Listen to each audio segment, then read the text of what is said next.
G'day all. Today I've decided to get out and about, do a bit of ham radio stuff for once. So I'm out about 30-40 k's northeast of Perth, out in an old pine plantation. Usually the Australian bush doesn't look like that. As you can see, it's all been cleared away. This will probably end up being houses one day, unfortunately. Oh, sorry about that. That's the sun setting towards the Indian Ocean. So the Indian Ocean's about 40 k's that way. So that gives you a basic idea of where I am. So what I've done, this is just the first run of this setup to make sure everything's working. I just grabbed a stick as an upright and I've thrown the antenna over that branch there. Just to make sure everything's working fine. So that gives you an idea of the antenna. Zip underneath it. This is made by 73antennas.com. As you can see, sorry about the glare there, end fed. Yeah, it's not a bad antenna. And this is the setup. So what I've got here, I've got one lithium battery, 15 amp. I've got my Ten-Tec Eagle. The reason I like using this one is because it's got its own inbuilt tuner. I've got my little ATU 130 tuner in case I need to tune up a nail, which this one will do, but I shouldn't need it. What else here? I've got another battery. So I've got two power sources. I always take a spare, especially in the car. I'm not carting anything around, so it doesn't really bother me at all. I'll just turn that down. I've got my little Zygo G90 radio in there, which is absolutely fantastic. And I've got my MFJ antenna analyzer, which is absolutely, I can only say to people, if you can afford to get one, no matter what sort of antenna analyzer, try and get one, because this does all the hard work for you, takes all the guesswork out. So let's have a quick look at this and see where we are. I'll just make sure I can get it all here. Sorry about that. The screen's a bit glary on this antenna analyzer. It's like a gloss one instead of a flat screen. I'm sure people who've got computers would know about that. So okay, so on 40 meters at 7.100, we've got 1 to 8.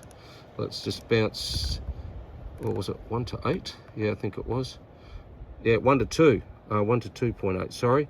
So that's really good there. Let's get up to 40 meters. Let's have a quick look at what it's like on 40 meters. Just trying to do this. Here we go. It's one down at 14.100. It's 1 to 4 to 1, 1 to 2, 2 to 7 on 14.2. So 14.3, 1 to 2. So yeah, it's not too bad. Nothing that the tuner can't fix. I do apologise about the glare. And let's get up here to 15 meters, see what it's like on 15. You can see it really dropping down now. So on 15, oh yeah, that's really good. 1 to 3, 1 to 4, so can't complain about that.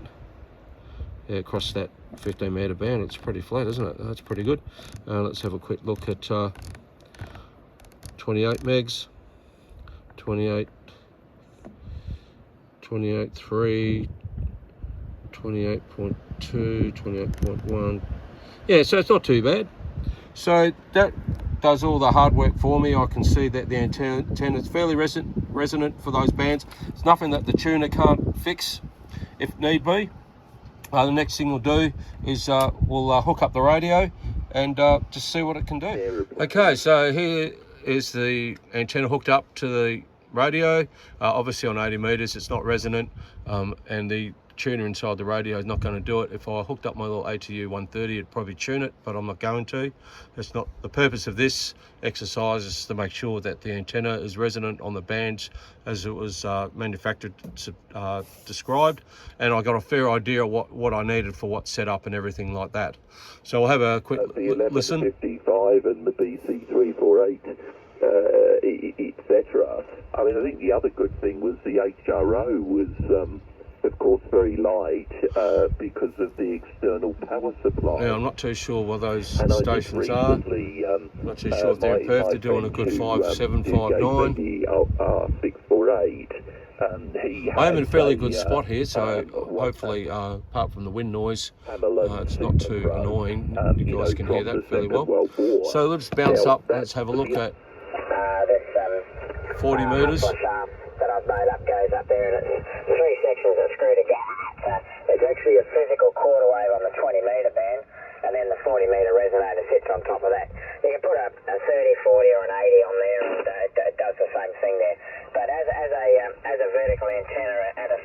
location. It does really well, and I use that one from the caravan. It's just a tad off. It's so easy, it just goes up there, and the old terminal base allows me to go into roughly winds up to 20-25 kilometres an hour without putting a guy on. So those are pretty good signals. I'm not too sure these guys are. Oh, This guy's doing me a good 5.9. I would say he is not in Western Australia either. Put a spinner up, throw her up, and bingo, on the air in no time. We were around about...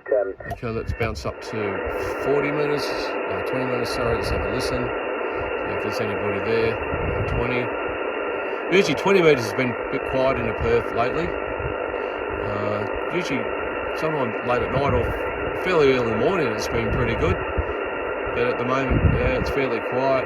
So we'll just bounce up to 10 metres, have a listen. 10 metres will be quiet now. Just thought I heard, no. Yeah, no, nothing.